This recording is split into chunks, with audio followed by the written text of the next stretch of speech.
ಹೇಳ್ತೀವಿ, ಜನರಿಗೆ ಏನು ಅನುಕೂಲ ಆಗ್ತಾ ಇತ್ತು ಇವನ್ನೆಲ್ಲ ತಿಳಿಸ್ತೀವಿ ಅಂತೇಳಿ ಅವ್ರಿಗೆ ಸಹಿಸ್ಕೊಳಕ್ ಆಗ್ತಾ ಇಲ್ಲ.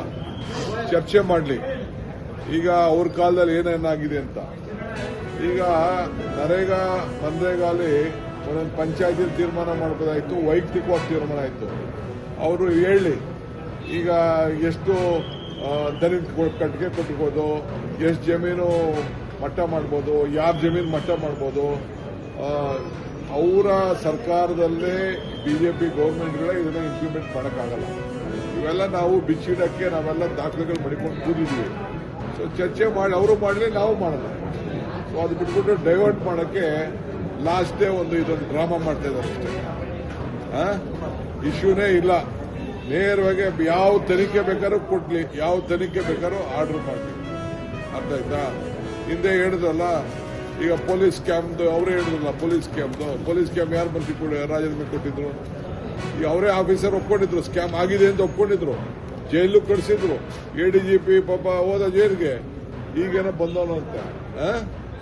ಸೊ ಹಂಗೆ ಇದೆಲ್ಲ ಬರೀ ಏನೋ ಒಂದಪ್ಪ ದಲಿತನ ತೊಂದರೆ ಮಾಡಬೇಕು ಅಂತೇಳಿ ಇವತ್ತು ಮಾಡ್ತಾ ಇದ್ದಾರೆ. ಮೆಟ್ರೋ ನಂಬಿಕೆ ಇರಲಿಲ್ಲಪ್ಪ, ಅದ್ರ ಕಮಿಟಿ ಇದೆ, ಕಮಿಟಿಯವ್ರು ಏನು ತೀರ್ಮಾನ ಮಾಡ್ತಾರೋ ಅವ್ರು ಮಾಡ್ಕೊಳ್ತಾರೆ. ಗುರು ದತ್ತಾತ್ರೇಯ ಪೀಠದಲ್ಲಿ ಹಿಂದೆ ವ್ಯವಸ್ಥಾಪನಾ ಸಮಿತಿ ಅಸ್ತಿತ್ವದಲ್ಲಿತ್ತು. ಆ ಸಮಯದಲ್ಲಿ ಅಲ್ಲಿ ಯಾವುದೇ ಹೊಸ ಆಚರಣೆ ಮಾಡಲಿಕ್ಕೆ ಕಲಮ, ತೈಯವ, ಗೇರ, ಮಾಂಸಾಹಾರ ಅಂತಹ ಹೊಸ ಆಚರಣೆಗಳನ್ನ ಮಾಡಲಿಕ್ಕೆ ಅವಕಾಶ ನೀಡ್ತಾ ಇರಲಿಲ್ಲ. ಹಾಗಾಗಿ ಆ ವ್ಯವಸ್ಥಾಪನಾ ಸಮಿತಿ ಅವಧಿ ಮುಗಿದು ಹೋಗಿ ಈಗ ADC ಅವರು ಅವರ ಜಿಲ್ಲಾಧಿಕಾರಿಗಳೇ ಅದಕ್ಕೆ ಅಧ್ಯಕ್ಷರಾಗಿರೋದ್ರಿಂದ ಪೂರ್ತಿ ವ್ಯವಸ್ಥೆಯನ್ನು ಅವ್ರು ನೋಡ್ಕೊಳ್ಬೇಕು. ಅಲ್ಲಿ ನ್ಯಾಯಾಲಯದ ಆದೇಶ ಇರೋದ್ರಿಂದ, ನ್ಯಾಯಾಲಯದ ಆದೇಶ ಇದೆ, ಯಥಾಸ್ಥಿತಿ ಕಾಪಾಡಬೇಕು.